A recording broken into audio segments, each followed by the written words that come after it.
Hello বন্ধুরা, আপনারা তো সকলেই দেখেছেন যে আমরা মায়াপুর গিয়েছিলাম। হ্যাঁ, নবদ্বীপ গিয়েছিলাম, তো সেখান থেকে মায়াপুরেও গিয়েছিলাম। তো আপনারা দেখলেন কার সাথে দেখা হয়েছিল আমার। হ্যাঁ, আর এবারে আমি গিয়েছিলাম। তো আমরা এখনও নবদ্বীপের এই পোড়ামাতলার মন্দিরটাতেই আছি। এখানে এসেছিলাম পুজো দিতে। তো এর আগের ভিডিওতে আপনারা দেখেছেন। তো এই যে পুজো দিচ্ছিলাম, এখানে পুজো দেওয়া হয়ে যাওয়ার পরে আমরা এই মায়ের মন্দিরটা যেহেতু খুব জাগ্রত, শুনেছি যে খুব জাগ্রত মন্দির এই পোড়ামাতলার মন্দিরটা। তো এইখানে চরণামিত্র ছিল, তো এটা একটু নিয়ে প্রদক্ষিণ করে নিচ্ছিলাম, পরিক্রমা করে নিচ্ছিলাম মায়ের মন্দিরটা। তো ভগবানের কাছে প্রার্থনাও করে নিচ্ছিলাম যে যাতে ভগবান সবাইকে ভালো রাখে, সুস্থ রাখে। দিয়ে পুরোটা পরিক্রমা করে নেওয়ার পরে পুরোটা বাইরেটা দেখিয়ে দিচ্ছিলাম আপনাদের। তো দেখুন, এই যে পুরো এই বাইরেটা, আর ওই যে মন্দিরটা ওইখানটা, আর পাশে আরও কালী মায়ের মন্দির ছিল, সেগুলোও একটু দেখিয়ে নিলাম।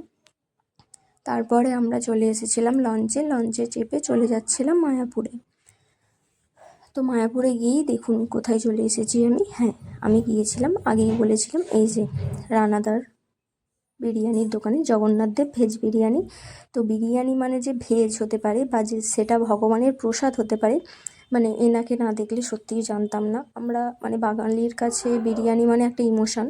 তো আমরা এখানে এসে বিরিয়ানি ভেজ, সেটা আবার ভগবানের প্রসাদ, তো এটা খুবই ভালো লাগে।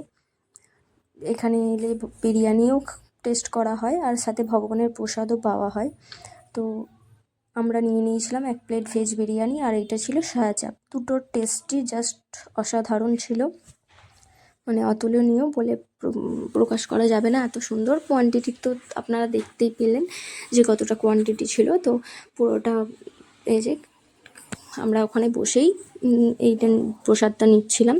তো বিরিয়ানিটা প্রথমে তো রানাপ্রভু ভগবানকে দেন, তো তারপরেই সেটা বিক্রি করেন। তো এখানে আরও যারা ফুড ব্লগার, বড় বড় যারা ব্লগার ছিল, তারা এই যে ভিডিও করছিল আর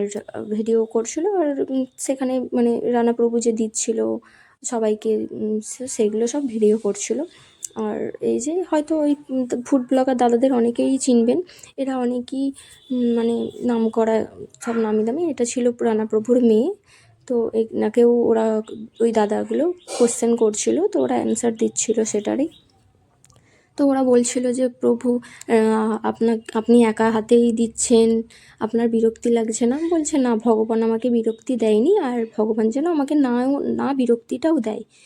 তো এইসবই আলোচনা হতে হতে আমরা প্রসাদ নিয়ে যাওয়ার পরে এই যে চলে এসেছিলাম মায়াপুর স্কনের ভেতরে। এই যে এখানে নিত্যানন্দ গৌরাঙ্গ মহাপ্রভুর ঘরের যে মন্দিরটা, আমি এসেই আগে এখানে প্রবেশ করি। আমার যদিও জায়গাটা খুব পছন্দের, খুব ভালো লাগে।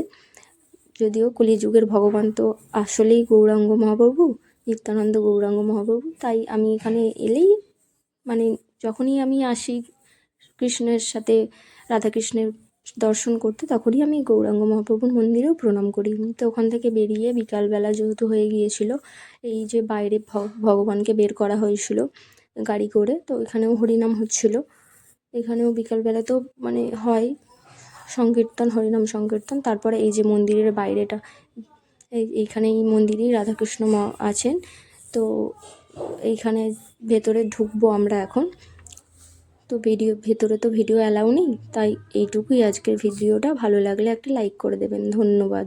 কেমন লাগলো কমেন্টে অবশ্যই জানাবেন। যেতে যেতে কেউ রাধে রাধে বলতে ভুলবেন না। রাধে রাধে।